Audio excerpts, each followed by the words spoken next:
Come on, how you doing?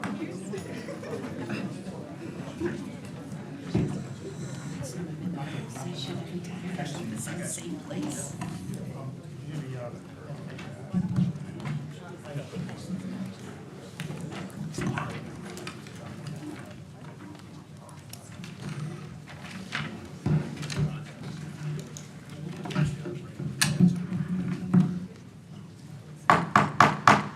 Hello, everyone. I'd like to call the February 27th, 2024 meeting of the Marine Resources Commission to order. Please stand for the Pledge of Allegiance led by Associate Commissioner Branson, followed by invocation by Associate Member Thurston. I pledge allegiance to the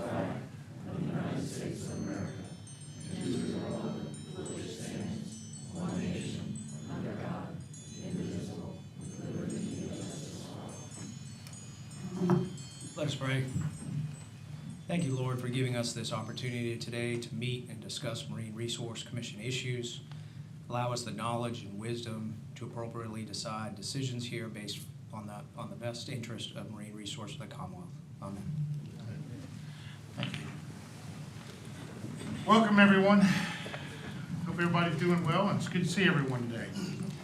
So, first thing on our agenda is approval of the agenda. Are there any corrections, deletions, or changes from commission members or staff to the agenda? Nothing here? Good, Mr. Keith here. We just have, we have one announcement that Joe Grist would like to make. Let me go through this and we'll bring him right up after I swear everybody in. Is that cool? We'll Yep. do the swearing in and then we'll do the announcement.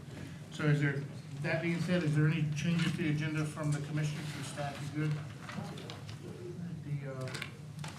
Looking for a motion and so moved.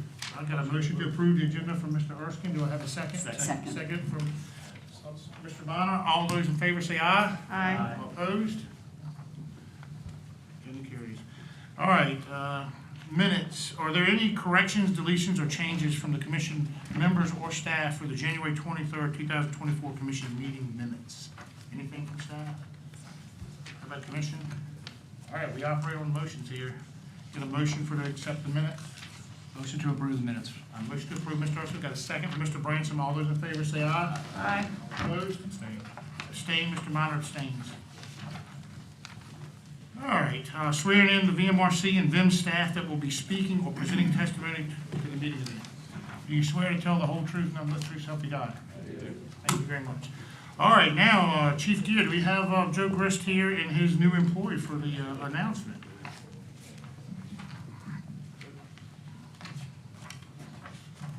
Good morning, Commissioners. I have the pleasure of saying we have a new hire in the Fisheries Management Division over in the Research and Surveys Unit. Kylie Muir has joined our team as of yesterday.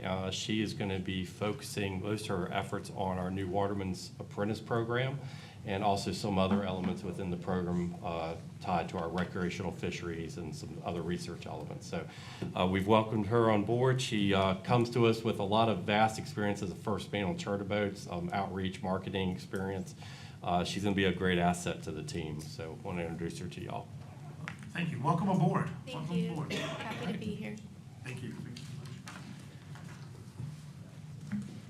Well, it's always good to see new people joining our team. Good. All right, Randy, I think you're up, aren't you? Yeah, sure. It's I got your name up for next, so permits. Commissioner, I apologize. You're right. I'm out of sequence. My apologies. Good morning, everyone. Yeah. I have I got my page ones and my page twos mixed up. Yes, sir. Yeah, no worries, no worries. It's crazy time, we understand. Actually, hi to Ross Phillips. These are our page two cases where we have Sebaco's authority for projects over $500,000 where there's no opposition. They've been subject to a public interest review. Let's see if we have any. We have no wetland cases today, so these are all Sebaco's requests.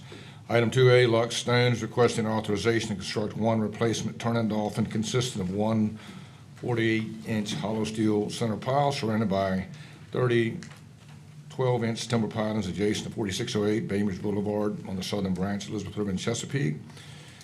Suffolk Department of Public Works is requesting authorization to place the Nansman Parkway Bridge, the Clearspan Bridge, 55 foot by 39 foot in width, including temporary and new crossings of aerial water and sewer main lines over a 28-foot section of Burnett's Mill Creek in Suffolk. WF McGann Corporation is requesting authorization of mechanically dredged 42,525 cubic yards of subaqueous bottom material to minus 14 feet with future maintenance dredging on an as-needed basis adjacent to their facility on West Norfolk Road along the western branch of Elizabeth River in Portsmouth. The dredge spoils will be barged off-site, transferred to the Craney Island Dredge Material Management Area in Portsmouth, the Dominion Disposal Facility in Chesapeake, or the Shirley Plantation in Charles City County. Staff is recommending approval of that project with the standard dredging special conditions and a royalty totaling $25,515 for the removal of the material at a rate of 60 cents per cubic yard.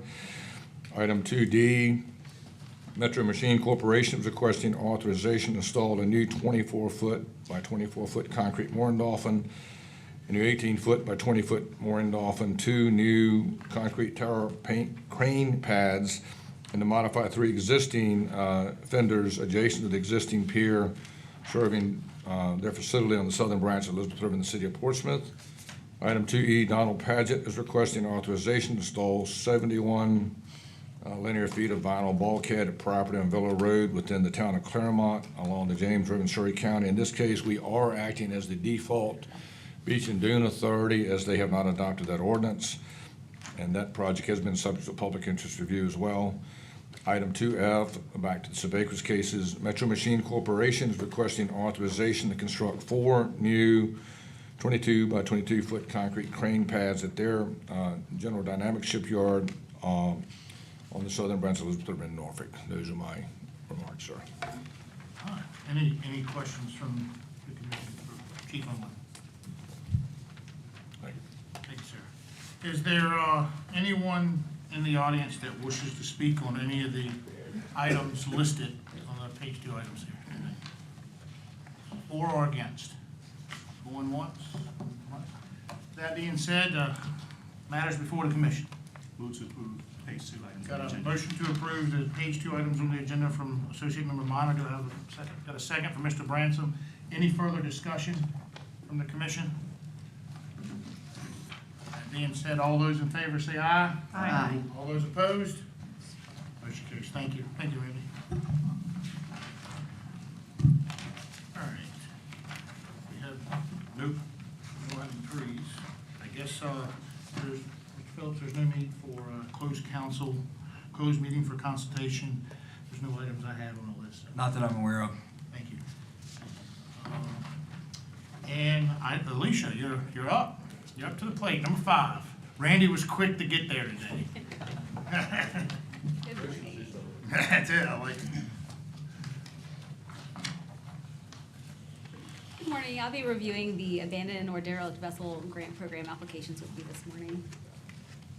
To start, a little brief program update for what we've done thus far with this program. As you can see, there's been 4 vessels that have already been removed and 24 that are pending through grants with this program already.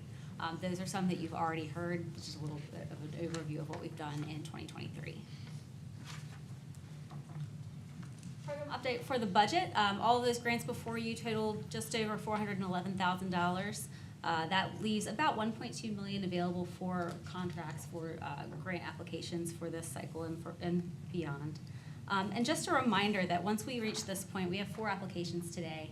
And once we're here, these applications occur only after all of these municipalities have already considered all of their other options to compel removal. So I'm about to review the 4 with you now, but this kind of occurs after they've already had that consideration. The first is the town of Cape Charles, and they're requesting $16,910.10 to reimburse for the removal and disposal of an abandoned vessel at the Cape Charles Public Beach. This is a very exact number because this occurred last year. This is a reimbursement request. And they removed this in the spring of 2023. It is actually right outside of their public swimming beach, so it needed to be removed immediately for public safety. Some pictures of that removal. The next one is the town of Chincoteague. They're requesting $60,000 to remove and dispose of 5 abandoned vessels within the tidal waterways of Chincoteague. You can see those marked on the small map there. There's some pictures as well of those vessels, of some of those vessels. Our third is the City of Newport News, and they're requesting $192,000 to remove and dispose of up to 8 abandoned vessels in the Deep Creek area. That's the Minchville Marina at Newport News.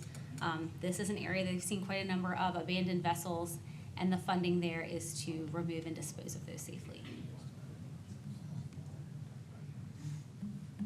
And finally, Gloucester County is requesting $35,000 to remove and dispose of 5 abandoned vessels at the Perrin Wharf along Perrin Creek.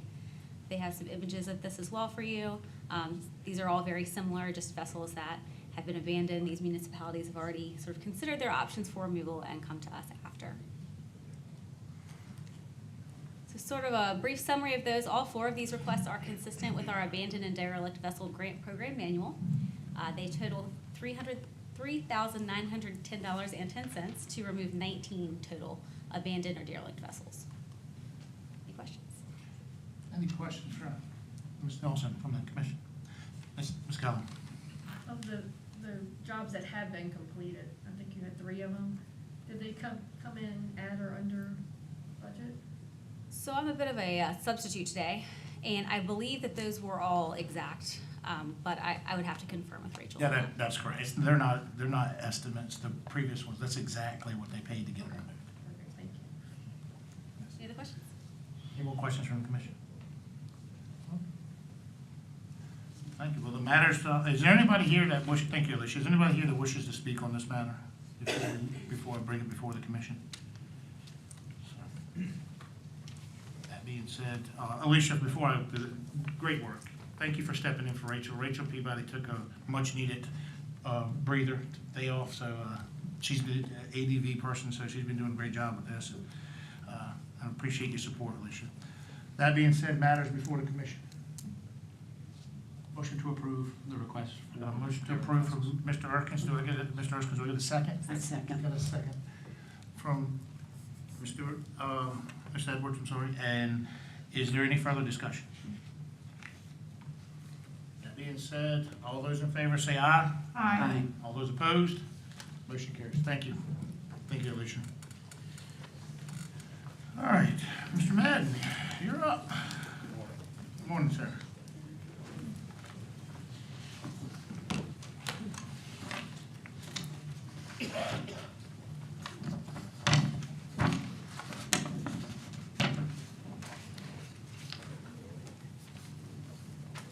Ladies and gentlemen, I'd like to shift your attention now to the greater Fredericksburg area in King George County. This is the matter of John Jenny. Mr. Jenny requests authorization to construct an open-sided boathouse addition to an existing statutorily authorized pier, non-commercial timber pier, adjacent to the Potomac River at 6062 Potomac Landing Drive in King George County. The project is protested by both adjacent property owners. Here's an establishing slide showing the Potomac River, and as you can see, it's a bit east of Fredericksburg. There is the property itself at 6062 Potomac Landing Drive. So, Mr. Jenny has applied to construct a 684 square foot open-sided boathouse addition to the pier I just described a moment ago, which happens to be a 160 foot long by 6 foot wide private pier. That was previously reviewed and thought to be statutorily exempt in 2023, number 1169. This was determined to be exempt under statute 28.2-1203A5. However, in that code section, there is a section in that says that a private 700 square foot open-sided boathouse can be authorized under that statute, providing both of the property owners have no trouble with it and they concur. In this case, both of the property owners had objections to the project. One of the issues that we always deal with boathouses is the presence of other boathouses along the waterway. You can imagine that if this is a small creek with a boathouse on it, they're the first boathouse on the creek. This could be something that we have to pay close attention to. In this particular case, there are two boathouses within sight of the Jenny property, which are right there in the center of the frame. There's 3 others upstream, and then 1 large one downstream. So there are boathouses in the area. Mr. Jenny's property is about approximately 90 feet wide along the Potomac River. His pier is located approximately equidistant from the adjacent property owners, really in the middle of the property.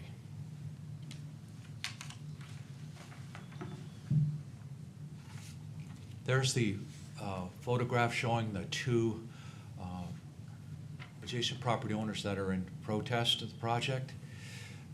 Ms. Osteff is upstream, and Mr. Schall is downstream. And I'll try to encapsulate their issues.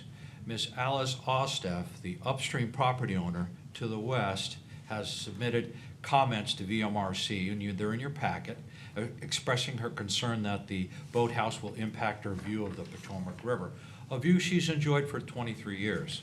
Mr. Schall, the Downder property owner to the east, has expressed similar concerns over the impact of his viewshed and his enjoyment of the waterfront and his riparian rights. This is a plan view drawing showing the dimensions of the boathouse. And I'd like to reiterate once again that this boathouse is less than 700 square feet. It's an open-sided structure, and you'll see it in this elevation. You'll see the numbers confirm.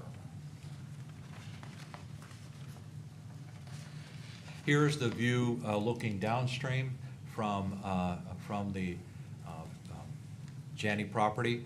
Mr. Schall's property is, I think he owns the fire pit that you see on the right-hand side there. I'm sorry, wrong key.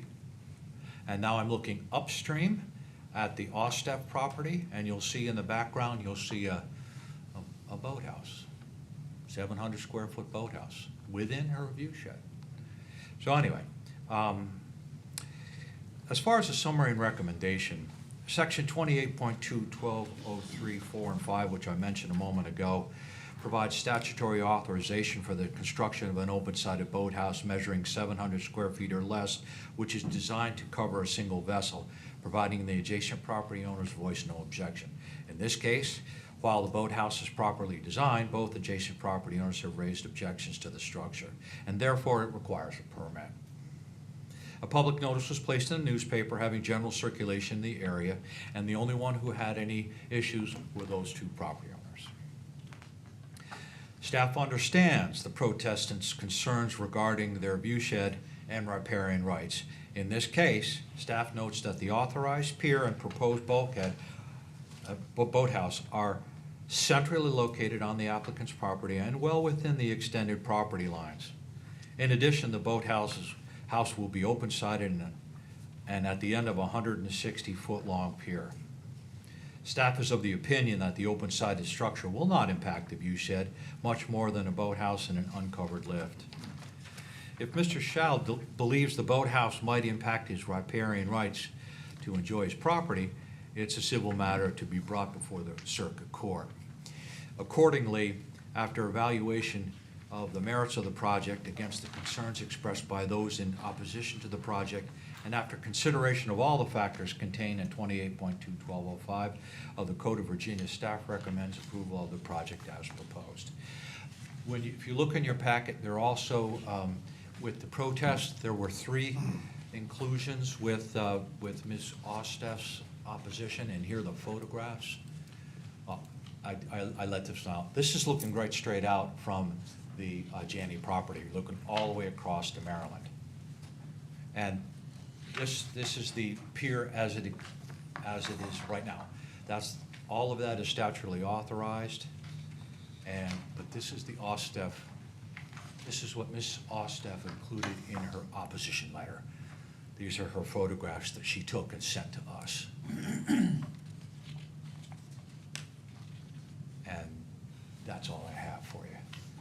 course, I can answer any questions that you might have. Is there any questions for Mr. Madden from the commission?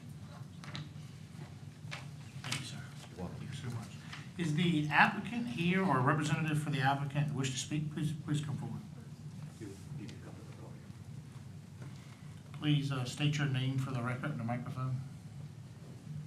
Yes, good morning. My name is Maria Carrasco, and I Raise your right represent. hand. You swear to tell the whole truth and nothing but the truth, so help you God? Yes, sir. Proceed. I don't have anything to say. I think the owner has been waiting for so long. It was submitted last year, since September, and I think he deserved to get approval. So you're not you're a representative for the owner? Yes. Okay. All right, well, thank you. Thank Is you there any so much. questions for the speaker? Thank you. Thank you. Anyone here in opposition of this project wish to speak at this time? Anyone here in opposition wish to speak? Anyone else want to speak at all on this project? That being said, matters before the commission. Mr. Erskine. I make a motion to accept staff recommendation. Got a motion static. Got a motion from Mr. Erskine, a second from Mr. Minor to accept staff recommendations. Any further discussion? That being said, all those in favor say aye. Aye. All opposed? Motion carries. Thank you, Joe. All right, number 7. Travis, you're up.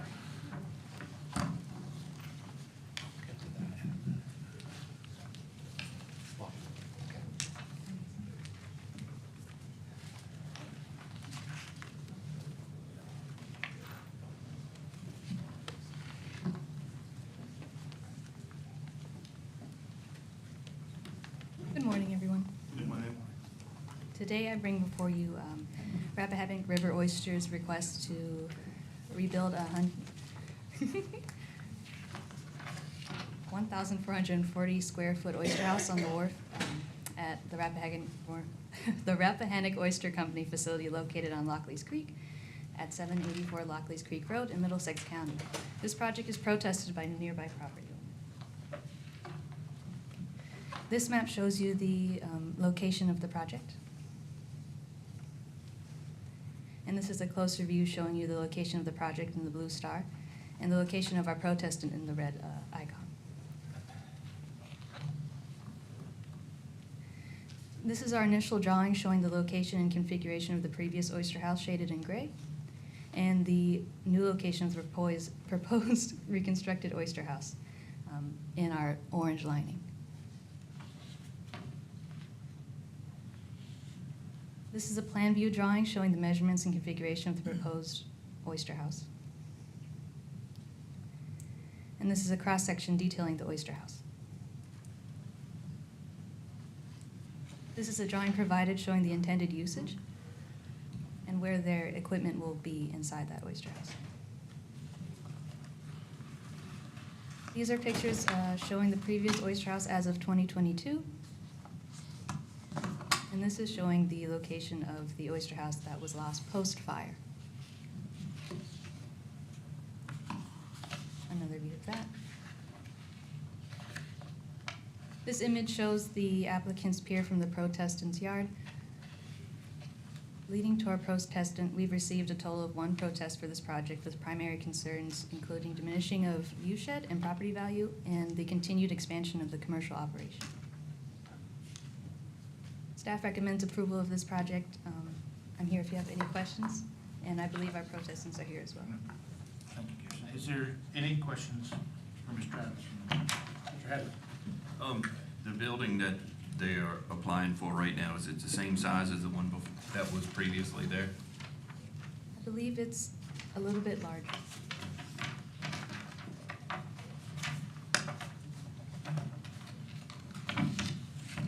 Any more questions? Mr. Erskine? What's the reasoning that the applicant gave for increasing the size versus what was that previously? I believe it's to compensate for some overhead shedding that they used to have that was open-sided, but it was kind of like one awning. But to truly answer that, I believe the applicant would have a better answer. Okay, thank you. Any more questions? Mr. Travis? Thank you. Is the applicant here and wish to speak on this matter, applicant or representative for the applicant, please? Please, state your name for the record. Raise your hand. Yeah, it's Ryan Croxton. You swear to tell the whole truth, nothing but the truth, so help you God? I do. Proceed. Yeah, I'm happy to field any of those questions. As far as the sizing, it was 16 square feet, or 1,416 square feet, and we changed it to 1,440 square feet. And it's just because of the length, board length. We tried to stay to an 8-foot board length for the total structure. It could have been 30 by 47, and we're happy to do that. We made it 30 by 48 just because of truss lengths and board lengths. So that was the only reason for the enlargement. Thank you. Any more questions for the applicant? I can just add, the main reason that we've have this building and that we sought this property, it's a commercial property, was so that we could do oyster aquaculture on this pier. We're very water dependent. We pull water in and pull water out, on a daily basis to service all of our equipment, which sorts oysters. It's been a benefit to be able to do this undercover, not just because of, ease for our employees, but it's also a Department of Shellfish Sanitation regulation that we have overhead coverage, permanent overhead coverage. So again, that's why we're just looking to go back to the way we were. But happy to answer any other questions. Any more questions? I have a question. If you do not build your business, We'll have to figure something out with the Department of Shellfish Sanitation. The fire was in September, so they've been very anxious, and obviously as we get into summer months, they'll be even more anxious, and it probably could lead to that. It's been less of an issue over the winter, just because obviously. And any further discussion? All those in favor say aye. Aye. All those opposed? Motion carries. Want everybody to know that was Kirsten Travis's first, where's Kirsten at? Where'd you hide at? Please stand up. That was her first presentation to the commission. Great job. You're now just the salt at it now. You got it down. So, you did a wonderful job. Thank you. Thank you. All right, Mr. Johnson, seems like you're up next.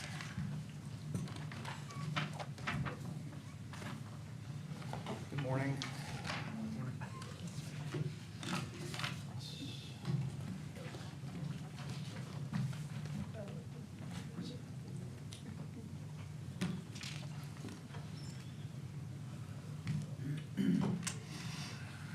All right, so we have another protested boathouse project for you.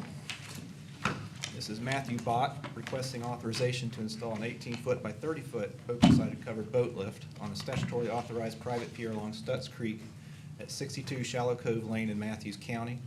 The project is protested by one of the adjacent property owners.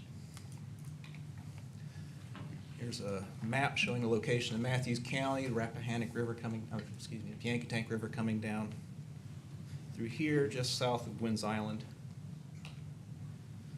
This is an aerial view of the project location. Mr. Bott's property circled in blue, protestant circled in red. You can see Mr. Bott is already, in this particular area, is already mobilized on site and removed his old pier that was there before and has started construction on the statutorily authorized private pier that he applied for in the application. This is a little bit closer view of the project area, and I just wanted to highlight again the protestant's house here, and the fence that they built along the property line there as well between them and the Bott's property. This is a plan view of the statutorily authorized pier. Meets all the exemption requirements in 28.2, 1203A5 of the Code of Virginia. They were issued a letter by VMRC to go ahead and construct, that they had authorization for us for the pier. And he has constructed the pier portion, and he's now waiting on authorization for the boathouse, which is 540 square feet in size, which is under the 700 square feet. So if he hadn't had our adjacent property owner protesting the project, he already had his authorization for this boathouse. This is just a cross-section showing the 16-foot elevation above the pier decking. As I noted, Mr. Bott is requesting a boat lift for the area, so staff feels that 16 feet is appropriate to allow him to get the vessel out of the water.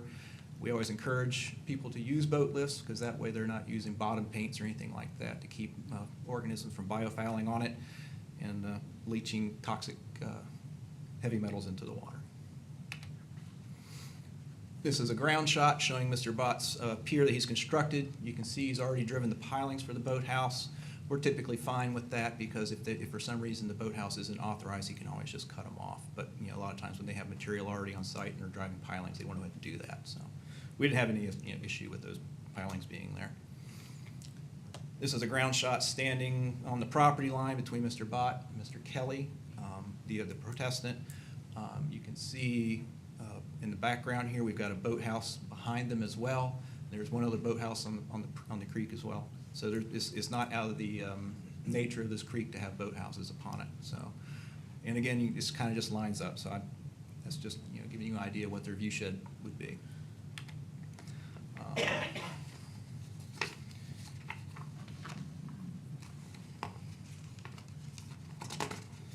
In Section 22.1203A5 of the Code of Virginia provides statutory authorization for private non-commercial piers meeting certain design criteria. This section authorizes construction of open-sided boathouses measuring 700 square feet or less, which are designed to cover a single boat slip or lift, provided they are not objected to by the adjacent property owner and are allowed by local ordinances. Proposed boathouse size measures 540 square feet. In this instance, since one of the adjacent riparian landowners is protesting, VMRC sub-acres permits required. Staff understands the participant's concerns regarding his view shed. However, staff notes that the pier and proposed boathouse are located centrally in the applicant's property, and the open-sided nature of the boathouse will only minimally impair the view shed of the protestant while providing protection for Mr. Bott's vessel. Accordingly, after evaluating the merits of the project against the concerns expressed by those in opposition to the project, and after considering all the factors contained in 28.2.1205 of the Code of Virginia, staff recommends approval of the boathouse. Be glad to answer any questions. Any questions? Mr. Johnson? Thank you, Mike. Thank you. All right, is the applicant or a representative for the applicant present and wish to speak? Does anybody in support here wish to speak? How about in opposition? Does anybody here in opposition wish to speak? Please come forward. Please state your name for the record and microphone. James Kelly. Raise your right hand. You swear to tell the whole truth, nothing but the truth, so help you God? Yes. Proceed. All right, so this was kind of a, unfortunately, eventful situation. Back in August 8th, we received the APO notification. We did not object to the original design. It was fine with us. Our understanding when the project began was that he had hired a contractor to do this. That ended up not being the case. September 29th, he formed his own LLC called Marine Dock Services, which he began building his own dock shortly after with a business partner. Around December 5th, it was nearing completion. At this time, we realized that the design was entirely different than what we had agreed upon as the adjacent property owner. It was diagonal, it was across the cove that my wife looks at every day, all day. So we were disappointed. So we reached out to Mike. We asked, where are there new drawings? We'd like to know more about this. Why does it look different than what we agreed upon? And I guess there was an email that went out a few days previously stating that he was going to proceed with the new changes. From there, the result of all this, of him building his own dock, is we have piers that are not straight whatsoever. They're different heights. It just doesn't look great. And the other issue is we're on, in our research, based on what we're dealing with here, we try to look at other options of what we have that we could do. We've unfortunately found it, or fortunately in this situation, our parcels are restricted. What that means is downstream where we are, this would be the first, it's a very quiet creek, so this would be the first property to have a boathouse on that side. All four of those parcels are interconnected with the same restrictions. As downstream parcels C and D, A and B are the ones upstream. It's our responsibility to maintain a view. And the way that works is there's a visual easement zone, and in here there's all kinds of things that were checked in with the town clerk, explicitly mentioning that parcel C, which is Mr. Bott's parcel, is, let's see, I'll just read it. Parcel C, to further protect visual easement, no structure including but no limited to a boathouse, floating or fixed, shall be constructed over water adjacent to either both parcel C or D, that a single legally constructed pier or single boat lift, not roof or walled, may be constructed over the water. And for this reason, we believe that it is not, the parcel that he is on is restricted from putting a roof on the boathouse. And I have all the data, if anyone would like to see it. Thank you. Is there any questions for the speaker before I ask Randy a question? Randy, can you elaborate? I mean, does that have anything to do with all authority in this commission, what you just mentioned? I will defer to council, but I don't believe that a local ordinance like that, you have no authority, in my opinion, that we have the authority under the submerged lines to move forward. But if he can't get a building permit, that's between Mr. Bott and the local government, I would imagine. I would defer to council. I concur with that. So that would be handled with a different body, with a different authority than us, so. Thank you for clarification. Is there any questions for the speaker? Thank you, Mr. Erskine. So, sir, did you indicate that you had looked at previous plans and had a discussion with the applicant, and then there were other plans? So were you not, did you not see those plans or review those prior to that? I mean, was it change in actually what was being? It was changed after, we didn't realize the changes until it was nearing completion. The original design had the boathouse on an entire different side vertical.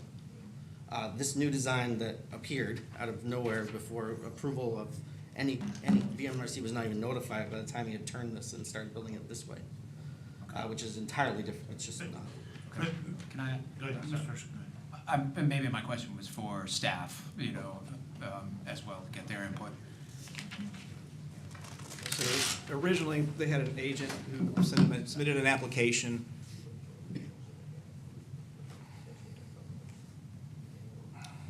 The pier was similar in design. They had the boathouse on the left side of the pier, and they had a deck on the right side of the pier. They contacted me, wanted to rearrange the pier. They sent me some drawings. Drawings were incomplete because they'd never done an application before, so I was working with them, on that. But the pier that they had shown me was going to meet the statutory authorization requirements. I was just trying to get some more details on the boathouse itself before I notified the adjacent property owners, because I didn't want to tell them what was going on until I had complete drawings. But the pier they proposed was still going to meet the statutory authorization, so that we had no real input for that. Okay, all right, thank you. Mr. Johnson, I got one question for you. So basically, the way it sits right now, minus the boathouse, is perfectly legal. Yes, sir. Thank you. Any more questions? Thank you, sir. Thank you. Anyone else in the audience wish to speak in opposition of this project? All right. That being said, matters before the commission. Move to approve staff recommendation. Got a motion from Mr. Minor to approve staff recommendations. Do I have a second? Got a second from Mr. Bransom. Any further discussion on the board? That being said, all those in favor say aye. Aye. All those opposed? Motion carries unanimously. Thank you. Oh, Mike, looks like you're up again. Sir, we're going to be changing gears a little bit now. We're going to a violation.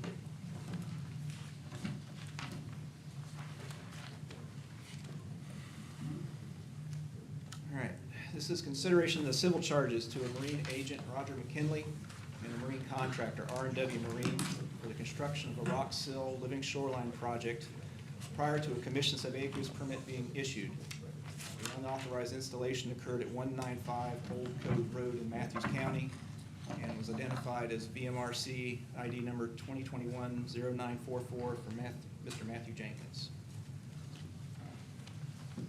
Last month, you heard Justin Worrell, our Deputy Chief of Habitat, present 9 cases to you, like the one I'm briefing you on today. I won't go into too many details on those other 9 cases, except where necessary to help you understand the specifics of this case. And we will not be rehearing any portions of those prior cases that you heard last month. In all of these cases, we have a situation where an application was submitted by the agent, Roger McKinley, acting on behalf of the applicants as an agent for work done on state-owned subaqueous bottom. Staff reviewed all 10 of these applications, determined them to be complete, and performed a public interest review with no objections received, and determined that the work was consistent with our subaqueous guidelines, and prepared a permit for payment acceptance of the terms and conditions. In all these situations, emails were sent to Mr. McKinley that the permit was ready for his review and execution for his authority as agent for the applicants. Unfortunately, staff determined at a later date that the proposed work for these projects was done without the permit actually being executed. So we had sent emails out saying the permit's ready, you have to click on, you can do all this electronically, we send it by email. You can click on the app, you can click on it, you can accept the terms and conditions, and you can make your payment by credit card. In this situation, he received those emails but never acted on them. In the first case, as you heard last month, you assessed civil charges to the contractor, Earth Resources. So the first 9 you heard last month were for a different contractor, that was Earth Resources. This is Roger McKinley, R&W Marine in Matthews County. For Earth Resources, you assessed a $3,000 per violation for those 9 violations for a total of $27,000, which Earth Resources has paid. You also refer to the Office of the Attorney General, the agent, Roger McKinley, to collect similar civil penalties. This was due to his not being present at the hearing to accept the civil charges that this commission assessed. And again, the main difference between these 9 cases last month and today is the contractor did the work is different, R&W Marine. And this is why staff decided to brief this case to you separately instead of having the 10 last month. When somebody is identified as the agent, they have signed a legal document stating they have signatory authority for the applicant and to take all actions necessary to the processing, issuance, and acceptance of this permits and their conditions.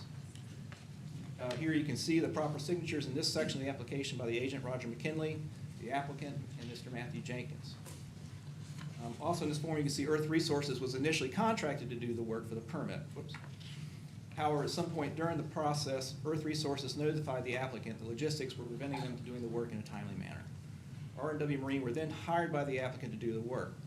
Unfortunately, R&W Marine was under the impression that all necessary permits had been issued and constructed the rock sill without a VMRC permit being issued. In a statement submitted to VMRC by the applicant, they stated they hired Roger McKinley to obtain all the necessary permits, and they were of the understanding that all permits were in hand before work commenced. And that document is in your packet. In a statement by the contractor, they stated the applicant told them all permits had been issued and they had all the local wetland board permits in hand when the shoreline work was done. And again, their statements in your packet as well. So it sounds like the contractor he had 1 permit, he had the wetlands board permit, but he didn't have the subaqueous, and maybe there's some element of confusion there. Just briefly, I'm going to show you some of the specifics of the case. That the sill was constructed where you see the red circle here along the shoreline. This is the plan view project of the project showing a 30-foot long sill by 12 feet, channel to mean low water, which means it's overstayed on subaqueous lands and it needed a permit from this agency. These are some before ground shots showing the staked location of the sill. And here's an after site pic. So you can see that the structure has been constructed. It's a living shoreline, which is considered to be the preferred type of structure for shoreline erosion control, so staff felt like this was a good project. We conducted site visits before and after the project was completed and determined the project was justified and appropriate. And if this work had been done with VMRC permits in hand, it would have been found in compliance with the proposal.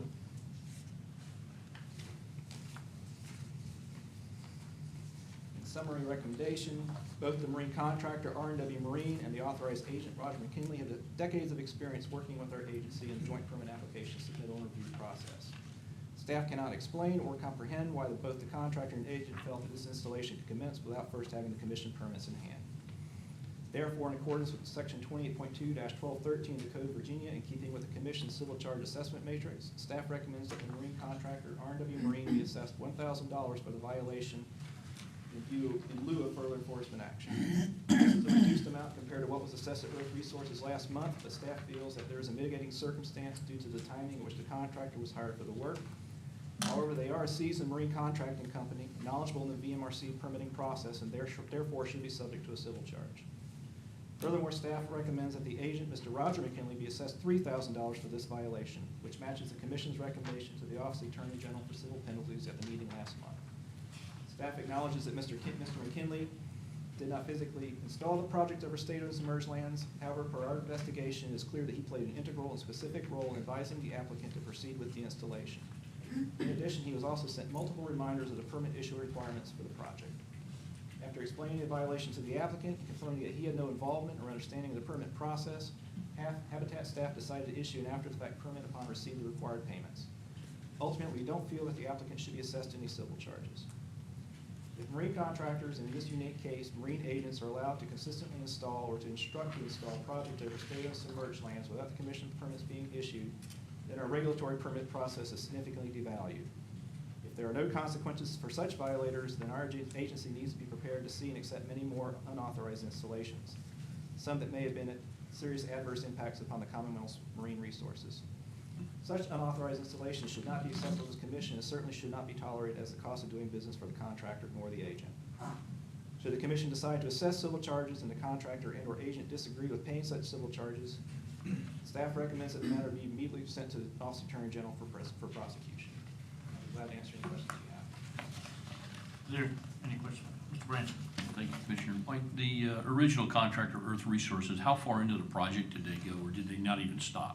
They never even started. They were So trying- RW Marine had this contract for the entire duration, same agent? Thanks. Any more questions, Mr. Weaver? All right, thank you, Mike. That being said, is Roger McKinley in the audience wish to come forward and speak? No, Mr. McKinley. How about R&W Marine? Is R&W Marine present, wish to speak? Come forward, please.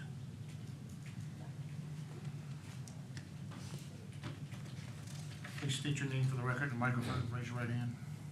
My name is Laura Morgan. In the microphone, please. My name is Laura Morgan. Raise your right hand. You swear to tell the whole truth, nothing but the truth, so help you God? Yes. Proceed. We were actually contacted by Earth Resources to use our equipment, use a barge to do this project. And when they came with their equipment, their equipment was too big for the barge we had. So then he asked if we wanted to take the project on. I was thinking he was getting ready to start on it, everything was good to go, told the permits were good, talked to the homeowner. I was told the permits were good by him. I never had any personal dealings with Roger McKinley. So we went to see the project, the wetland sign permit was hung up, and immediately I started the project. I got the drawings and did it according to the drawings that were given to me. So I did, I trusted the contractor that all the permits were done and the homeowner, so. That being said, is there any questions from Ms. Moore? Mr. Erskine? Ma'am, when you said you were given the drawings, who gave you the drawings? I did pull them. I pulled them off the computer, the VMRC. I will say I pulled them off there, off the permit application. Okay. So So nobody actually gave you the, but you took, no, I got did them pull from them the? off the computer. Okay, thank you. Any more questions? Thank you, Ms. Moore, thank you. Is there anyone else in the audience who wants to speak on this matter before I bring it before the commission? Anyone else want to speak on this matter? That being said, matters before the commission. Mr. Erskine? I have a question for staff. All right. As we heard from, Mr. McKinley was not here last month, but we had similar charges with a different agent, same agent, different contractor. Has he paid or any response from Mr. McKinley? My understanding is Mr. McKinley has not paid, and the matter is being taken up by the AG's office. If you can add any more to that. I believe Mr. McKinley's filed an appeal. Okay, I believe. all right, thank you.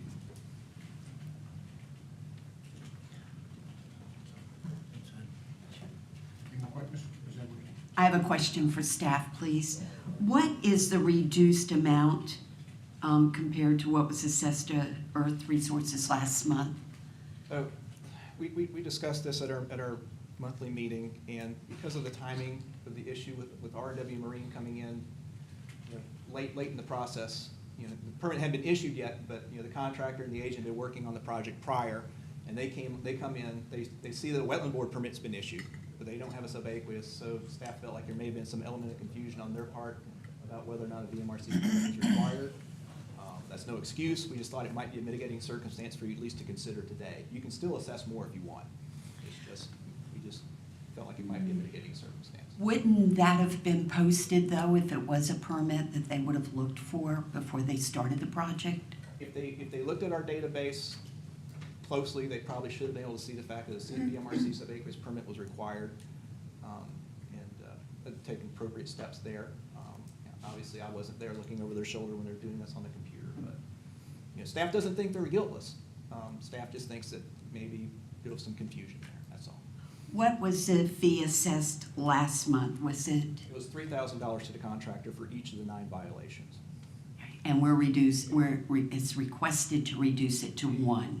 We thought that the mitigating circumstances, maybe 1,000 was appropriate, but again, you can go higher, because last month we were recommending, I think, 1,000 for the agent, and you went to 3,000 for them, so. You certainly have that opportunity to do that if you would. Thank you. Mr. Branson? Have you had any past issues with R&W Marine in the past? I have not seen, in my tenure working with them, but I believe there was one situation, Randy, maybe more. How long have they been in business? There's one I can remember a few years ago, there was a timber groin that was brought before the commission where they were held in violation. Yes, sir. Of the construction or not having a permit? I believe the specific case where it was supposed to be a maintenance repair in place and they did not contain the work within the footprint, and they were brought before the commission. But they had a permit for that work? They had a letter that they could replace it in the same footprint, but they exceeded that. Okay. They had applied. Yes, sir. I think it was, you know, the work didn't conform with the drawings. Yeah, but what I'm getting at is you get a permit, you submit drawings, you get a permit, you start your work, they exceeded the work that was authorized in the permit, but they had a permit. So they've used the process before. I think what Mr. Owens said, they didn't need a permit, they Oh, they needed a didn't. letter to stay within the same footprint. Okay, I got you. They're familiar with the permit process. They've worked through the system for years and pulled plenty of permits, and the permit wasn't posted on the database. When they went to pull the drawings, the permit document was not there because it doesn't exist Okay, I understand that. at that time. Thank you. Any more questions? Mr. Hadley? Is $3,000 the max that they can be fined? I know in like general life, you go to court, you become a habitual offender, every time it goes more and more. Well, the matrix is set up so by 2 ways. It's, you know, degree of severity of environmental impact and degree of noncompliance. So it gets, you know, so you try and you just kind of line up your axes there, where you're going to, you know, where you're going to fall in on the assessment. For this, the degree of environmental impact was considered to be minor, but the degree of noncompliance was considered to be major for the agent.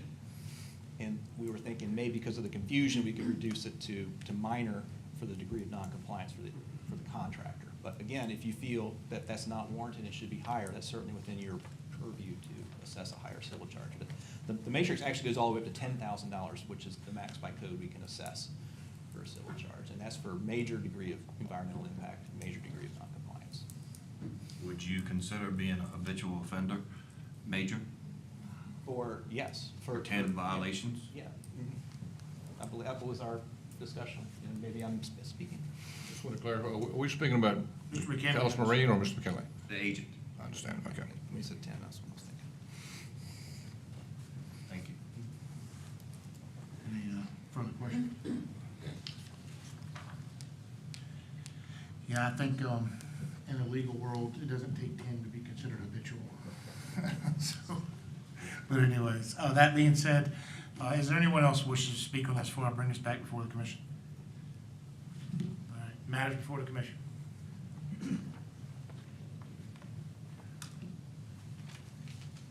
We operate on motions here. Mr. Branson? I'll move to accept staff recommendation and have no civil charges assessed to the applicant, Mr. Matthews, 1,000 civil charge assessed against R&W Marine, and a $3,000 civil charge to the agent, Mr. McKinley, and forward it to the Attorney General's office for civil penalties. All right, got a motion for Mr. Branson to accept staff recommendations, waiving the only correction I'll make is the applicant was Matthew Jenkins, not Mr. Matthews.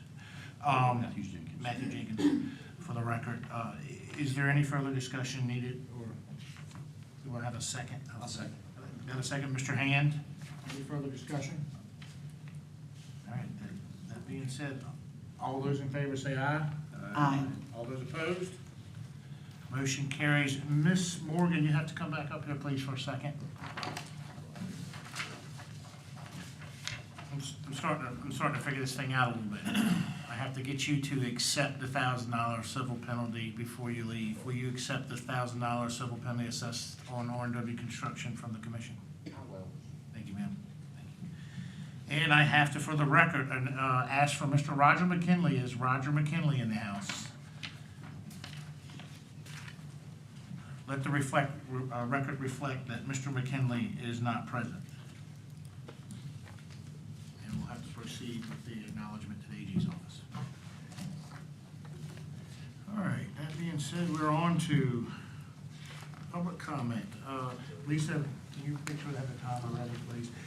Anyone that wishes to speak on any matter that's not on the agenda, this is your time to speak during public comment. You have 3 minutes.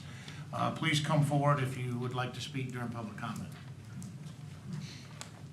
Anyone? Okay. No? No?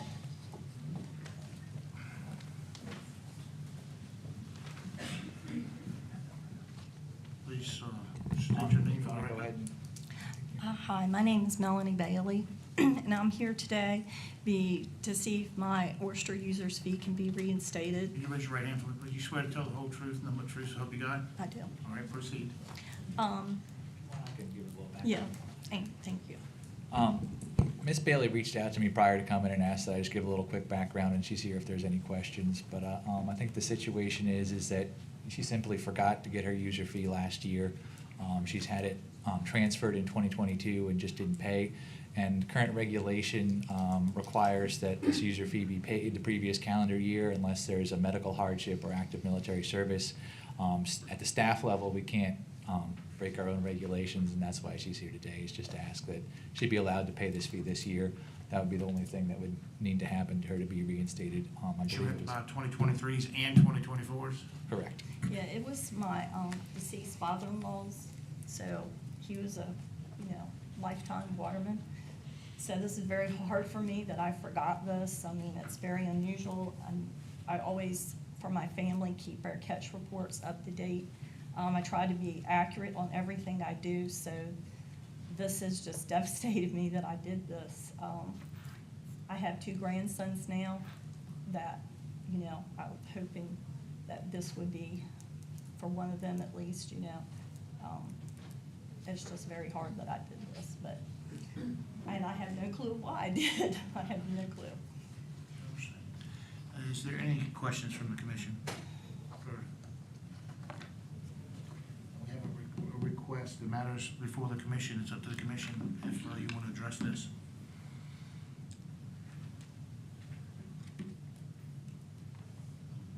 Ms. Wilson? I'll make a motion to allow the issuance of the. Second. Got a motion from Ms. Lewis and a second from J.J. Minor. Is there, Associate Member Minor, is there any discussion needed? We'll move along pretty quickly. Is there any discussion? All those in favor say aye. Aye. All those opposed? Motion carried. Please pay your fees, remember, and tell your grandsons that we have an apprenticeship program here now. Please apply, and we are really I have proud of been it. reading about it, so. Joe Grist is right there in the back. He's raising his hand. Stop and grab his card Listen before to you it, and leave. I've been reading about it, and I promise you this will never happen. Thank you. Thank you, Andrew. Anyone else wish to speak during public comment? Mr. Headley? She can go. Oh, sorry. Yes, ma'am, come forward. Remember the 3 minutes. Raise your right hand. You swear to tell the whole truth, nothing but the truth, so help you God? Yes, sir. Please state your name for the record. Frances Lynn Jenkins. I've traveled here today from Carson, Virginia, and just wanted to say good morning. And actually, this time, public comment is in the morning. We didn't have to go into the afternoon. Thank you for the opportunity to speak before you today, and thank you all for your service on the commission. I have 2 brief points to address. I'm here, of course, you've recognized my face, I'm sure, on the Menhaden issue. First is with regards to the Chesapeake Legal Alliance petition submitted to the VMRC in December. There's a question I would like to ask each of the commissioners, but as Mr. Green has instructed us in the past, asking a commissioner question isn't really appropriate. So I would just say that if I could pose a question to each of you, it would be, did you read all 42 pages of that petition? I would certainly hope so in your capacity. I did. And that was because I wanted to continue to educate myself as much as possible on the Menhaden issue. And the petition provided an enormous amount of data and information to consider. The second matter I wish to speak concerns HB 19. This bill has been tabled, of course, but I want to speak to its mention at last month's VMRC meeting. I was unable to attend, but watched the public comment section on the video. I heard Commissioner Lusk ask if it was appropriate for the commission to support the bill. Mr. Green responded that the commission would not be doing so. I have to admit, I was honestly startled and appalled by that answer. Why would the commission not advocate for the study? Time and time again, we're told at these meetings that there are no studies that support our concerns regarding industrial menhaden reduction fishing. There indeed is research that exists that supports our arguments, but it seems to be consistently ignored or dismissed. Then when an opportunity to actually conduct a study becomes possible, the commission doesn't support it. To me, this indicates a lack of integrity on the part of the commission with regards to menhaden management. For the health of the osprey, the striped bass, the ecosystem of the Chesapeake Bay, we need to enact a moratorium on the industrial menhaden reduction fishery in the waters of the bay and at the mouth of the bay until you can offer us proof that there is no issue. So to finalize, I'm just here to reassure you, we're not going away. We will continue to speak to you on this matter at each and every meeting, and the public outcry will grow louder and louder and louder until action is finally taken. Thank you for your time. Any questions for the speaker? Thank you. Before I ask for anybody else, I'm going to make a comment in response. I sit here and listen to this constantly over and over again, so I'm going to address the integrity portion. I've got to know these members up here. Some of them are at the end of their 8-year tenure, and the integrity up here I've seen is second to none. Everybody brings a different point of view. I get it. I appreciate it. I don't question your integrity. I want to thank you all for being truthful and honest to me and this commission, and thank you for what you do. I don't question your integrity. I know where you're at, and I know it's tough decisions to be made, but you guys and gals here are amazing, and I appreciate it. And secondly, to end on, we're not getting into legislation that is submitted by other elected officials, because that could damage our relationship, whether it passes or fails, within the legislature that we have to deal with every day with each and every one of them and make sure that we keep a positive relationship. So we, as a body, do not get involved in any types of legislation as a commission. Personally, what individuals do on their own time is one thing. However, we're not, as a body, going to get involved because we maintain open communications with every side, regardless of what the issue is. And we provide our staff and resources to VIMS and other organizations to make sure we're participating as much as possible and doing what we can to provide what's needed to protect all the resources within the Commonwealth. So that being said, I'll get off my soapbox and we will move on to the next speaker. Is there anyone else here that wishes to speak during public comment? Mr. Headley. This comment, I guess, is directed towards staff, probably Mr. Gear. Last June, the commission asked to make a plan to have crab dredging looked at again, and then again in October. Have we gone anywhere with that plan? Are we looking into it, or? We're still working. This mic isn't working too well. We're still working on it. We're also looking at methods of extending the season. As you recall, at our last CMAC meeting, that we did have a motion to explore an experimental, dredge fishery for up to 6 people. But at the end of that meeting, someone made a comment, one of the members said, we may have to take cuts in other areas to do that. And so somebody made the comment at that meeting saying that, so to benefit 6 people, the rest of us are gonna have to take cuts. So that's one of the reasons we're looking at extending the season, which may benefit many more people. But we're looking at both options. I'm going to be bringing them up shortly.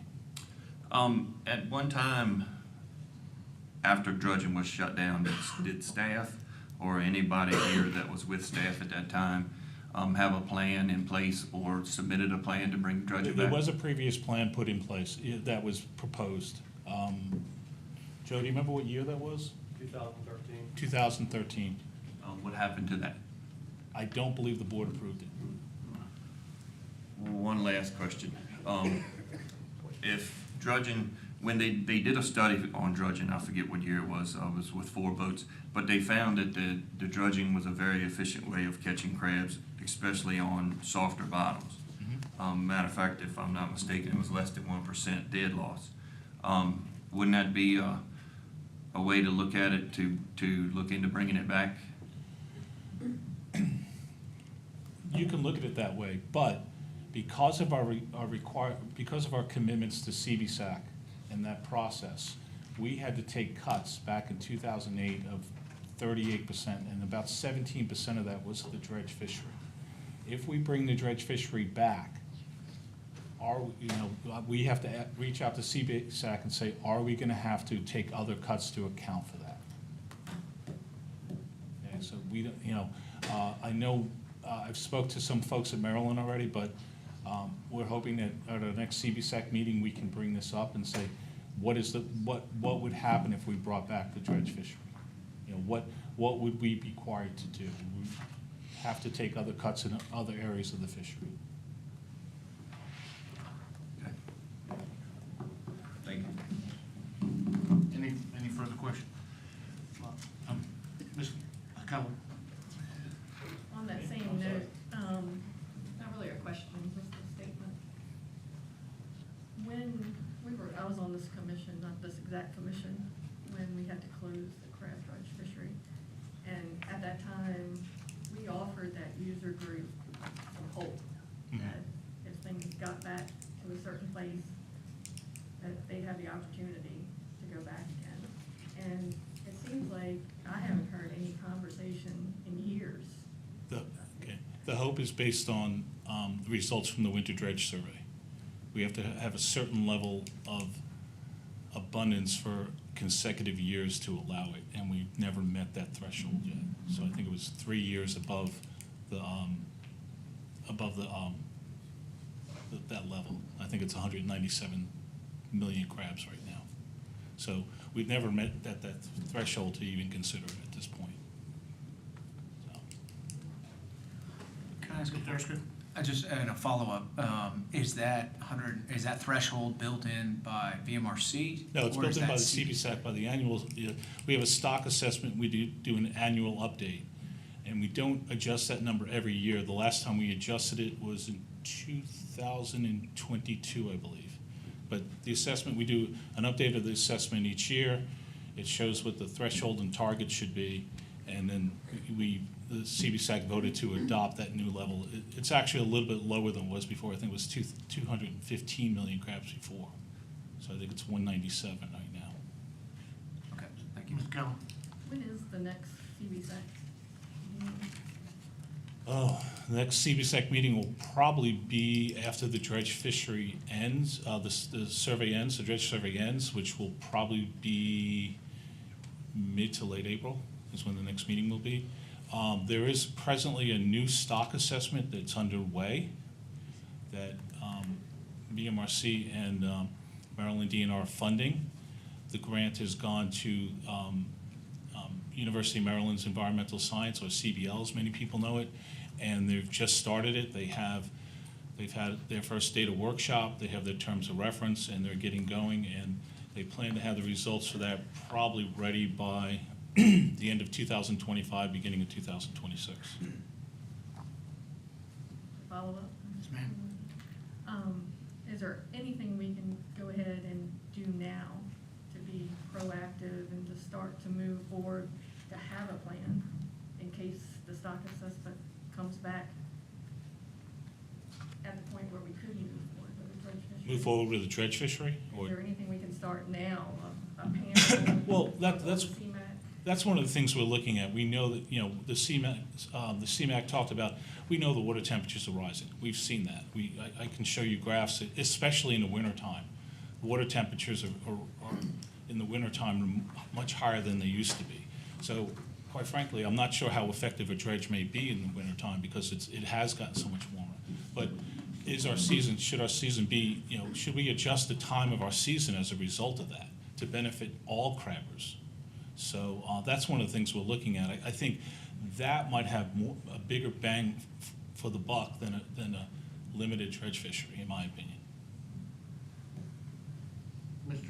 I got a question. You say the target level is 197 million and that we haven't hit the target level. Has anybody looked at it as the target level being too high to begin with? That's based on the stock assessment. So those are numbers that are coming, statistically determined numbers. So you've seen those graphs that we've shown before, and we've toyed with that number. Yes, we could possibly lower that. That could occur in the next stock assessment. Right now, we haven't had a benchmark stock assessment since 2011, which is a really, really long time, especially for a species that only lives 3 years. So this will be the first new benchmark stock assessment that we've done on this species in 13 years. So we may see things come out of this that may be dramatically different than the way we're managing now. Okay. Ms. Callum? It's just a final thought. I'd still like to see CMAQ continue to review the possibility. We're working on it. I have a strong suspicion that it'll be on the next agenda for CMAQ. We're working on it. Anything else? No, sir. Thank you. Thank you. Commissioner, different topic, blue catfish. I know the Finfish talked about it. Beat and public you have a comment meeting- day forward. You have a meeting next week, I understand, with the Department of Natural Resource, Wildlife Resources. Yes, we do. Is there a time frame that the commission can review the electrofishing, blue catfish regulations? Not to jam the schedule for next month or April, but That's at the will of the commission if they want to look at it. If they request us to look at it and whatever modifications you'd like to make to it. And Chief, you and I talked about this yesterday. Matter of fact, you and I talked about it yesterday too. The blue catfish always, topic comes up, and what we're trying to do, make sure is we don't put the cart before the horse. Just, we're not, as far as VMRC's involvement, we're pretty confident we're not where the infrastructure needs to be to unleash any type of, like more electrofishing or stuff like that. But right now, gear types, as far as like gill net and stuff like that, there's nothing stopping them from going haul seining, fight nets, all that stuff. They can go catch. The issue is that they can't move them, the sheer volume of them. That's what the problem is. I think. And it's the quality of the product too, especially in the summertime. Yeah, I think when Pat and I discussed this, the market is literally most of the fishermen are like 5,000 pounds a day, three times a week. That's it, which is not a lot of catfish in the grand scheme of how many catfish are out there. So, any more questions? Kept you busy during public comment this time. Thank you, Pat. Is there anyone else who wishes to speak during public comment before we move on? Thank you. Thank you all. Thank everyone's participation in public comment. Now we're off to item 11. Mr. Button.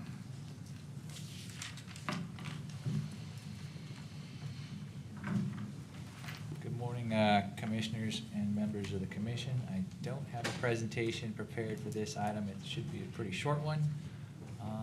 So I will just jump right into it. This is a public hearing, which is a proposal to repeal the following chapters pertaining to shellfish. It's Chapter 4, VAC 20-1200-10, pertaining to the special relay season of the Rappahannock River. And also, we're a 2-for-1 special today, Chapter 4, VAC 20-980-10, pertaining to onshore loading and unloading of shellfish from condemned areas. The purpose of repealing these regulations is to increase regulatory efficiency by reducing redundant regulatory requirements that are found in other chapters. So the commission currently establishes most of its oyster restrictions through a regulation that I'm sure most folks are pretty familiar with, good old 720. That regulation combined with other code sections and other regulations cover everything for the most part that still needs to be covered in these regulations. So we're asking the commission to repeal these regulations to provide that clarity to the user groups that are reviewing these and make sure that we're meeting our regulatory reduction goals. With that said, staff's recommendation is to repeal the following chapters pertaining to shellfish. Again, that is Chapter 4, VAC 20-1200, pertaining to the special relay season in the Rappahannock River, and Chapter 4, VAC 2980-10, pertaining to onshore loading and unloading of shellfish from condemned areas. We wouldn't anticipate this having any negative impacts to industry or really impacting harvest in any way, just again, decreasing that regulatory redundancy. I'd be glad to answer any questions from the commission if there are any. Any, one from the commission have any questions? Mr. Buck?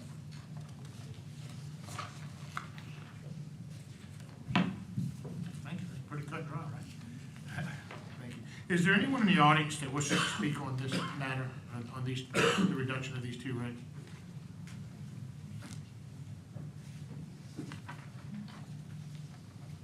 Being said, Mr. Erskine? Motion to approve staff recommendation. Second. Got a motion from Mr. Erskine and a second from Mr. Minor to approve staff recommendations. Any further discussion? All those in favor say aye. Aye. All those opposed? Motion carries. Thank you. Thank you. And looks like you're up again, right? Getting my steps in today. There you go. All right. Good, Mr. Johnson. Busybodies today. I need to recuse myself from this item. Absolutely. Let the record reflect that Associate Member Kellum has recused herself from this item.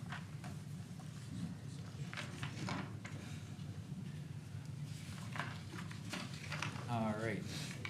Go forward. All right, so this is a discussion item. It's a request for approval of both the 2024 oyster replenishment plan, and we typically take a second vote at the end of this presentation on the associated procurement procedures. I'm going to give a brief overview of all the projects that we're planning on this year in terms of oyster restoration, give you some background information. It'll be pretty brief, but if there's any questions on any specific items, I have lots of backup slides. I'm known for them, so just let me know there at the end. I'll go over a little background, and we'll get started. So the Virginia Marine Resources Commission has been at the forefront of oyster restoration replenishment since the establishment of the replenishment program in 1929. That's a program that I'm still the head of and also the deputy chief there. So it's a more than a 90-year history of large-scale restoration and replenishment in the Chesapeake Bay. It's one of the, if not the world's largest public replenishment program, as well as the world's largest restoration program. And we have one of the most robust sampling and surveying programs as well. I like to say that we do probably 2 or 3 times the work with half the staff and half the funding of any other state that's close. I think we do a pretty good job, so kudos to the commission for that. Annually, the replenishment program runs through about $4 to $10 million. Funding is procured from a variety of sources, and this plan sort of approves those funding sources as well as the project locations. This is in support of oyster, primarily the oyster fishery, which has an estimated dockside value at over $40 million and is one of the largest contributors to the Virginia seafood economy each year. Virginia continues to lead the East Coast in oyster production and the country in hard clam production. So a little bit of background on the fishery here. So what you're looking at here is the harvest going through the 2022-2023 season. So that's not the season that we're currently in, but harvests reached a more than 35-year high in 2023 off both public and private ground.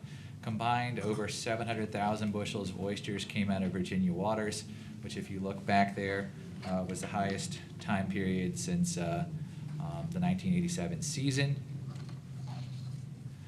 I often get this question when we talk about public and private, so I wanted to throw this up there for general education in terms of where these oysters are and what they actually are. A lot of times folks hear aquaculture and they think that's the same as private ground, and they think oyster cages. In reality, based on VMRC harvest reporting data, about 40% of the oysters caught off of private ground are caught with traditional gear types, think dredges, scrapes.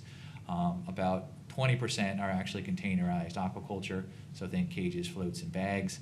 The other 40% of the fishery is traditional harvest off of public ground. So that's roughly where the oysters are coming from based on the gear that's reported to us. And that 40-40-20 split has been fairly consistent, but I wanted to highlight that generally what's good for one sector is good for the other.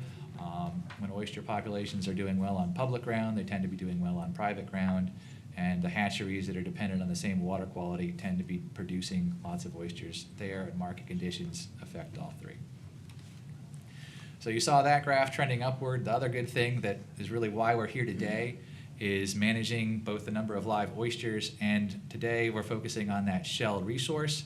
And over that same time period where we've seen harvests increasing, the average brown shell volume, which is actually the reef substrate, as well as most size classes of oysters in most areas have been increasing. So if you have an increasing or stable harvest and an increasing or stable oyster population, generally that means you're doing something right. Here's your relaxing background picture of oysters, what a natural oyster reef looks like. And this is just a quick slide. I have lots of these for other areas to show you an area that would be typically in need of replenishment after it had been open to harvest. So generally areas that are open for several months to scrape or dredge, if that area is thoroughly worked over, we see a decrease in shell volume and a decrease in all sizes of oysters. That's primarily a result of those oysters being removed, some of that substrate being degraded by the harvest process and natural processes. So when we see areas that we survey each year, which are over 10,000 acres, that start looking like this, we target those for replenishment and include them in this plan. This is a little bit busy, but I'd like to include it here to show you how much work goes into this plan every year. Is what you're looking at there is over 30,000 data points, which represent the actual shell volume over the last 20 years of all these harvest areas. And what you see with this yellow line is where the 5 liters of shell volume is and where 10 liters of shell volume is. And what that means is if you look at the area in front of you, 5 liters of shell volume would cover that area with about half of it would be covered in a single layer of oyster shell. At 10 liters of shell volume, that area, a square meter right in front of you, would be covered with a single layer of oyster shell. And what we've found through long-term data monitoring is that physically there's just not enough room when you get below that 5 liters of shell volume for oyster spat to attach to. So if you have more shell up to a certain point, there's just physically enough room for them to attach.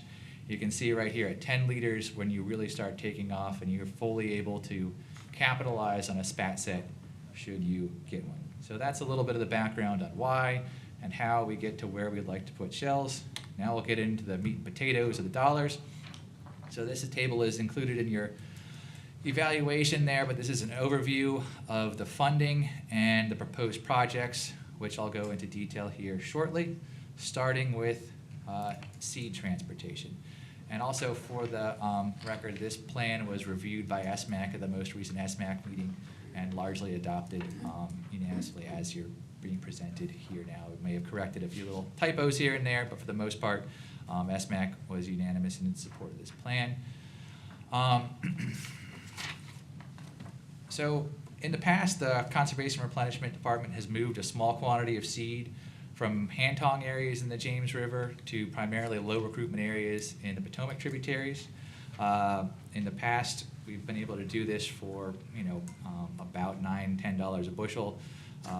Almost a decade ago now, we weren't able to complete this program. The costs were going to be too high, so we switched to moving areas that were planted with reef shell or fossil shell that had seen high recruitment using boats and dredges to these low recruitment areas.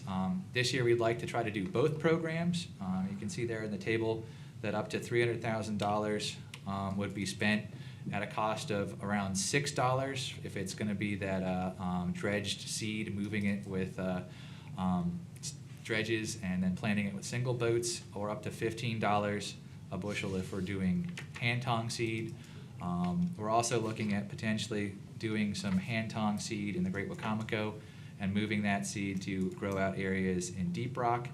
If we're unable to get bids within that price range that the commission and the committee were recommending, we'd likely move some of that funding either into more dredge seed or more shell planting, so we're keeping those as options. But generally these areas that the seed would be moved to would be the upper Rappahannock, low recruitment areas, Potomac tributaries, the Cone, the Wicomico, or the Nominee and Upper Pocomoke Sound. That covers our proposed seed movement for this year. And we'll get on to the main event where the majority of our funding goes, which is shell planting. So shells on public ground tend to degrade naturally over time, both just to environmental conditions as well as harvest activity. This year's proposed shell planting plan proposes to target areas that are below that 5-liter threshold first, as well as areas that were recently open to harvest. There's a little bit of range in funding based on some budget uncertainty there. I think we might be able to bump that, that number up a little bit, but it's going to be in that range likely what goes into shell planting. This is going to be a combination of likely house shells or shucking house shells, as well as reef or dredge shells. So there is a location in the lower James River that we have permitted for basically shell mining or shell dredging. We're also seeking permit authorization to expand that program into new locations. The current site that we're working on has an estimated 10 to 15 years of shell left, but there are a number of other areas where we'd be looking at expanding that activity, as well as continuing the house shell planting program.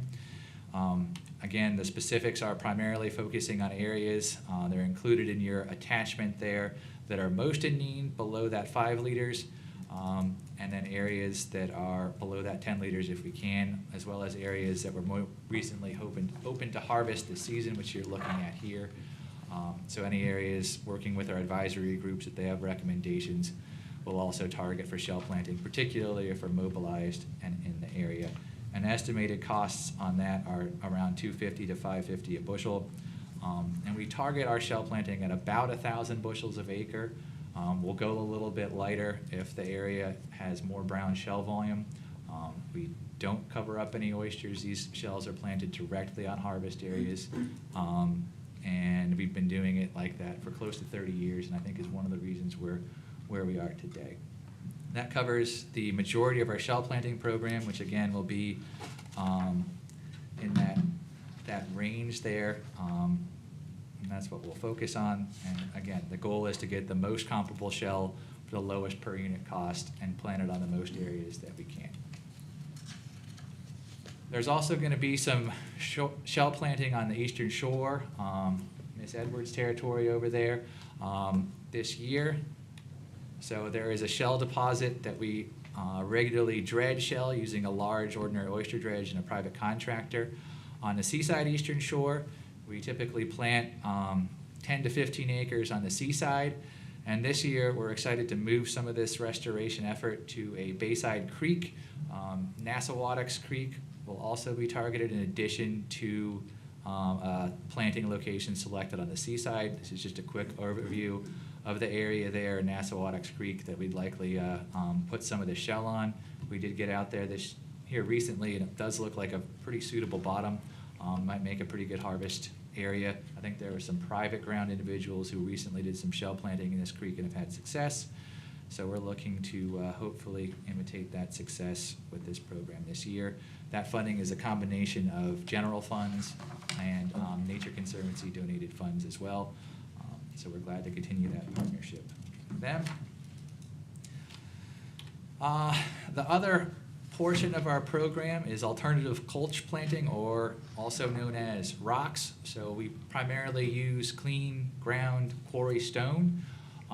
We've done many areas, both harvest and sanctuary over the years. We really started experimenting with this in 2014 and have seen some pretty large-scale success both on our sanctuary non-harvest areas as well as our harvest areas. If there are any issues acquiring the shell that we need for our replenishment of public ground areas, there are a number of areas that are already permitted to use stone that we can expand into to make sure that we have the ability to implement our program and maintain these areas. So again, sort of those estimates there are, if needed, we may do up to that amount for harvest areas, and we're likely going to do at least that amount, up to that 100 acres amount in non-harvest areas. One of the things that we try to do is save that limited shell resource for harvest areas, and most of the non-harvest area projects that we do and have been doing for a number of years, we shifted over to that alternative substrate. It allows us to keep that shell again for areas that rock may not be suitable for. Softer bottoms tend to be less suitable, harder bottoms, sandier bottoms, your sandy mud is more suitable for rock. And again, we try not to have our restoration efforts and our replenishment efforts sort of competing against each other on price, and using alternative substrate on non-harvest areas has kept that good, as well as giving us an opportunity to look at expanding this onto harvest areas, which we can do and have done successfully in a number of areas. Addition to the general funds that would be coming in this year, we are the non-federal sponsor for our Army Corps of Engineers project. That's where that minimum $2 million comes in to rehabilitate some areas in the Great Wacomico River. There is a representative from the Army Corps here today if there's any particular questions on that. We'll also be expanding a previously permitted area on the Elizabeth River as well. So that covers our alternative stone or alternative substrate planting portion of the replenishment program. I can stop there for questions, but the staff recommendation is to approve both this 2024 replenishment and restoration plan, as well as the associated procurement procedures, which are, I believe, attachment in your packet there, and I'd be glad to take any questions. Thank you, Andrew. Great presentation. Any questions from the, Mr. Hedlund? Could you go back to your shell planting slide where you prepare or want to plant shells, please? This just shows the areas that are open to harvest, so your attachment there is where we're going to prioritize shell planting there. Yeah. Considering the Great Wacomico and Blackberry Hangs had a huge spat set or strike this year, would it be wise to plant shells over top of that? And I'm talking huge. Right. We usually do not plant shells on areas that have lots of live oysters because that shell volume is not there. So areas that usually have a high spat set like that, we're not targeting those for replenishment. You were talking about possibly taking seed out of the Great Wacomico, but you were talking hand tong. Hasn't it traditionally been done by dredge when they seed the river? It has been done by dredge, but I guess hand tongs have been used there a lot longer, so it depends on when you define tradition. But that was discussed at SMAC, and generally areas that are dredged require shell planting at a 2-to-1 ratio to bring that area back, whereas generally areas that are hand tong, you're not getting into the substrate, so there'd be less cost in terms of maintaining that area rather than moving it with dredge. So if we did the project with dredge, we'd likely have to plant, if we move 5,000 bushels of seed, we'd have to plant 10,000 bushels of shell. That would increase your cost rather than maybe paying a little bit more for hand tongs but not having to come back with shell. And that was sort of what SMAC discussed and decided to go with hand tongs being an acceptable option there. One more question. House shell versus the mine shell out of the James River, is there a big price difference? There's more of a availability difference. So we try to get the highest rate of shell for the lowest possible price. So no, there really isn't much of a big price difference. It depends on transport locations. If we set the price low, we usually don't get shell. So it depends a little bit on multiple factors, but they tend to be comparable in price depending on their distance from the planting location. So areas closest to house shell resources have been lower priced than areas furthest from our dredge shell location. But dredge shell locations like in the lower James are very comparable to house shells if you're planting very close to this resource. So it really depends on basically distance traveled, but they're comparable. Mr. Erskine. Thanks, Andrew. I had two questions. One was in regards to, in our packet, we had attachment B, which is like a table of the different areas. The highlighted is, I assume, is the brown shell volume, the difference. Is that correct?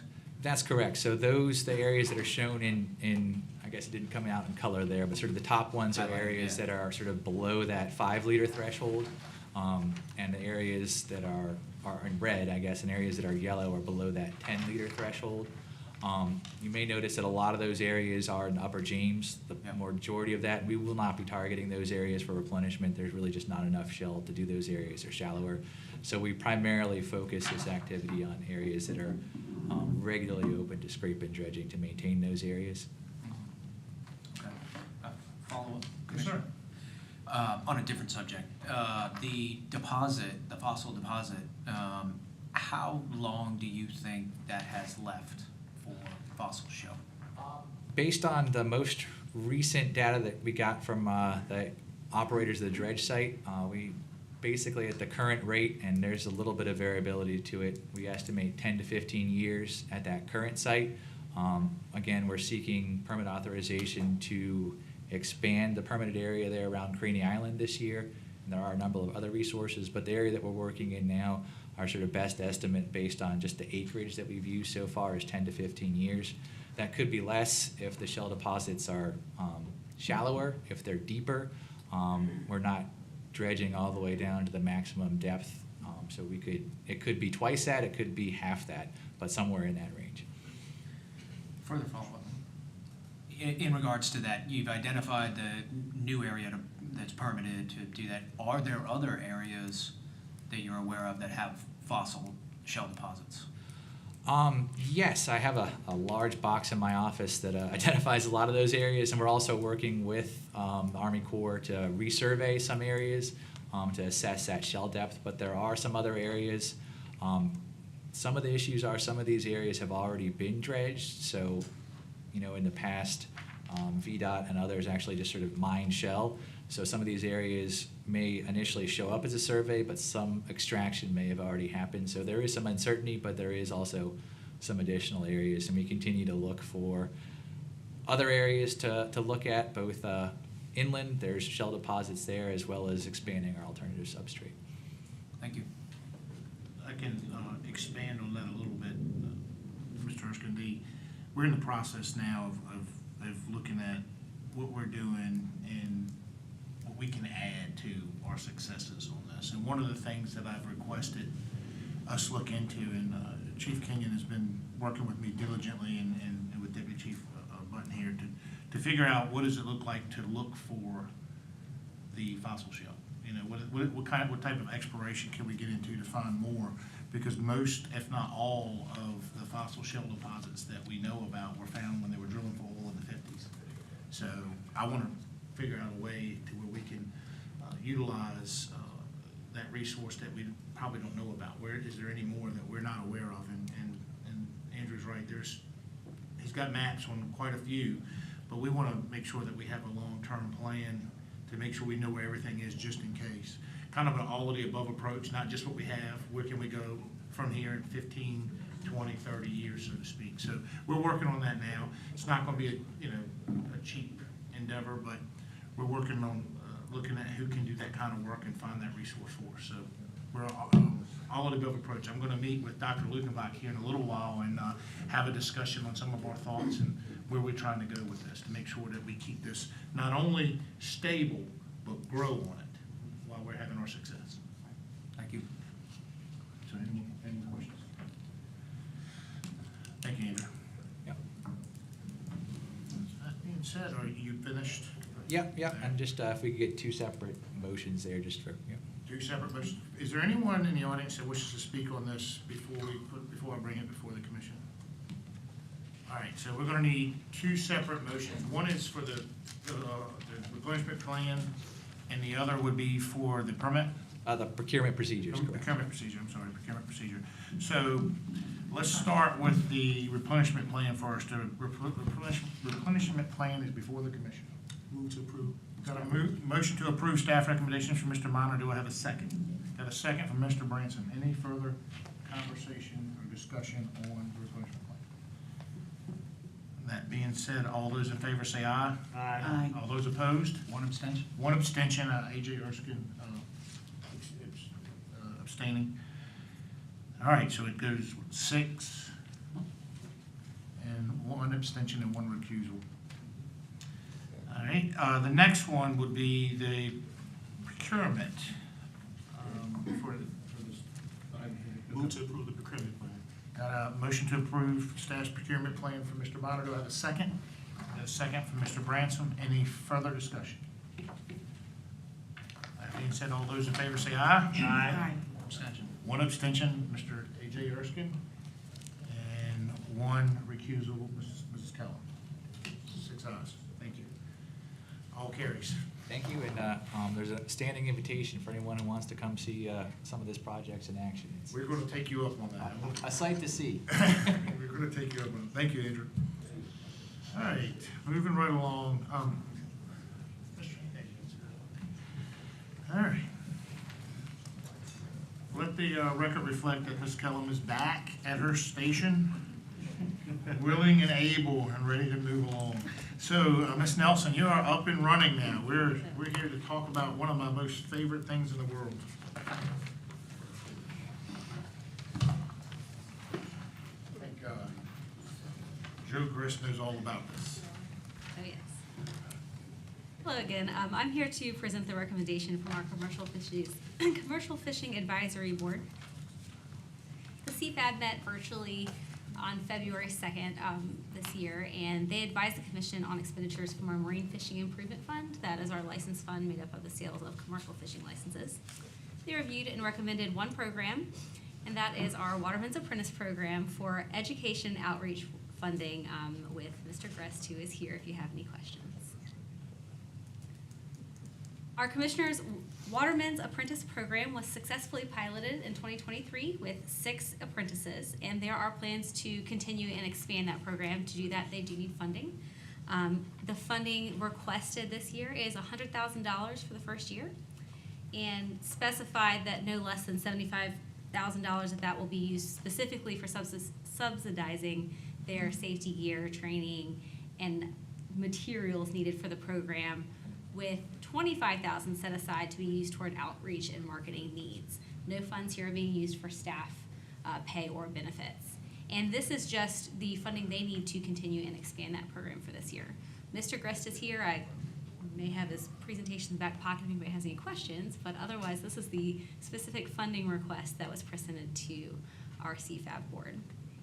And their recommendation was to fund the project, which totals $100,000 from the Marine Fishing Improvement Fund. Any questions? I do. I have a question. Is this in conjunction with the school systems? Do we go through the schools to notify these students, or how are they notified if there are programs out there? I can answer briefly. I'm sure Mr. Gross has more details if you need it, but they do go through the school systems, and that's part of that $25,000 as part of this grant, is to expand that system. I know they worked with Nantadoa High School and a couple of others with the apprentices they had for that pilot. Now the next step is to expand that even more to more high schools, more groups. I do know of a student on the shore, or of an individual, and has been very successful and has been very vocal about enjoying the program, so thank you. Ms. Edwards would be satisfied to know that that is our very first ever in the high school system, public school systems in Virginia, was Nantadoa High School, and that individual will graduate with high school credit this year from our apprenticeship program. Right. That is also my alma mater, so I'm happy to hear it. Mr. Branson? Yeah, Alicia, is this the second year that you've done this? You've done it one year before? So this is led by Mr. Grist. This is the first year of requested funding. Okay, and last year, first year of funding, why the 25% no greater than for outreach and materials?